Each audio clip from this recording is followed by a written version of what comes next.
नमस्कार दोस्तों, just for CSC में आप सबका स्वागत है।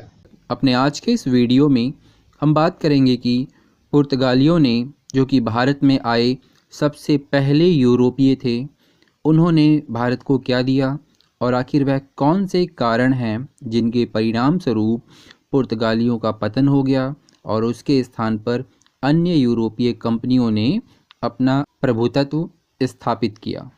वीडियो में आगे बढ़ने से पहले एक महत्वपूर्ण जानकारी। सन 1661 में ब्रिटिश राजकुमार चार्ल्स द्वितीय का विवाह पुर्तगाली राजकुमारी कैथरीन से हुआ था और उपहार स्वरूप ब्रिटेन को बॉम्बे प्राप्त हुआ, जो इससे पहले पुर्तगालियों के नियंत्रण में था।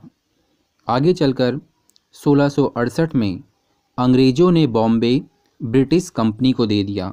तो यह छोटी सी कहानी थी कि आखिर कैसे Bombay British east India company के अधीन हुआ। बात करें योगदान की कि पुर्तगालियों ने भारत को क्या दिया, तो पुर्तगालियों ने ही भारत में प्रिंटिंग प्रेस की स्थापना की। इन्हीं के नेतृत्व में 1556 में गोवा में प्रिंटिंग प्रेस की स्थापना हुई। तंबाकू की खेती का प्रचलन भी भारत में पुर्तगालियों के द्वारा ही किया गया था। यूरोपीय स्थापत्य की एक कला है गॉथिक स्थापत्य कला। तो इस गॉथिक स्थापत्य कला को भारत में लाने का श्रेय भी पुर्तगालियों को दिया जाता है। जहाज निर्माण की तकनीक के विकास में भी पुर्तगालियों का महत्वपूर्ण योगदान रहा है। तो ये चार महत्वपूर्ण चीज़ें हैं जो हमने पुर्तगालियों से सीखी। इतना ही नहीं, कई प्रकार की कृषि के नए बीज भी पुर्तगाली यूरोप से भारत लाए थे। आगे हम बात करते हैं कि जब पुर्तगाली इतने अच्छे ही थे, इतना उन्होंने योगदान ही दिया, तो आखिर उनका पतन क्यों हो गया?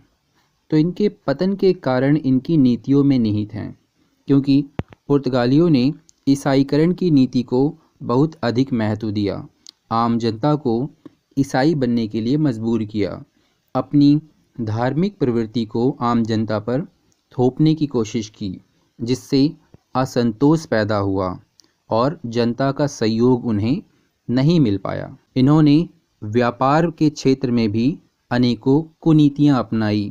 लूटपाट की नीति इन्होंने जारी रखी।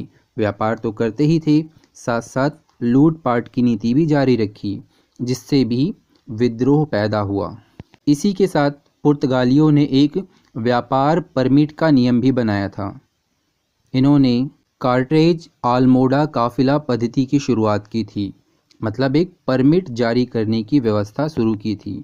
यह सभी व्यापारियों को जो समुद्र के रास्ते व्यापार करते थे, उन्हें परमिट लेना ज़रूरी होता था। नहीं लेने पर या तो उन्हें दंडित किया जाता था, नहीं तो उनका फिर जहाज ही लूट लिया जाता था। तो ऐसी स्थिति में जब इन्होंने परमिट पर एकाधिकार कर लिया, तो इस एकाधिकार को तोड़ने के लिए भी अन्य कंपनियों के साथ पुर्तगाली नौसेना का संघर्ष हुआ।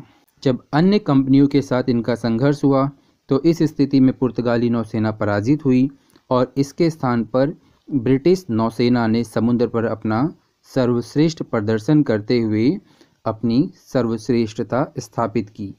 साथ ही साथ ब्राज़ील की खोज ने भी पुर्तगालियों को भारत की ओर कम ध्यान देने के लिए विवश किया, क्योंकि ब्राज़ील की खोज के साथ ही वहाँ के संसाधनों को देखते हुए पुर्तगालियों ने ब्राज़ील पर अपना ध्यान केंद्रित किया। तो ये कुछ महत्वपूर्ण कारण थे जिनके परिणाम स्वरूप पुर्तगालियों का भारत से पतन हो गया। लेकिन फिर भी आपको एक बात विशेष रूप से ध्यान रखनी है कि भले ही व्यापार के क्षेत्र में पुर्तगालियों की स्थिति क्षीण हो गई हो, उनका महत्व नहीं रह गया हो, लेकिन फिर भी जहां एक तरफ भारत आने वाले प्रथम यूरोपी पुर्तगाली थे, वहीं भारत से जाने वाले अंतिम यूरोपी भी पुर्तगाली थे। आपको पता होगा 1498 को पहली पुर्तगाली कंपनी की स्थापना भारत में की गई और वहीं 1961 में इन्होंने भारत को पूर्ण रूप से छोड़ा था। 1961 में ऑपरेशन विजय के माध्यम से गोवा और उससे संबद्ध क्षेत्रों को भारत ने अपने क्षेत्र में शामिल किया और इस प्रकार 1498 से लेकर 1961 तक प्रत्यक्ष या कहीं अप्रत्यक्ष रूप से पुर्तगाली भारत में मौजूद थे। इस प्रकार हम कह सकते हैं कि भारत आने वाले प्रथम यूरोपी भी पुर्तगाली थे और भारत से जाने वाले अंतिम यूरोपी भी पुर्तगाली ही थे। Thank you.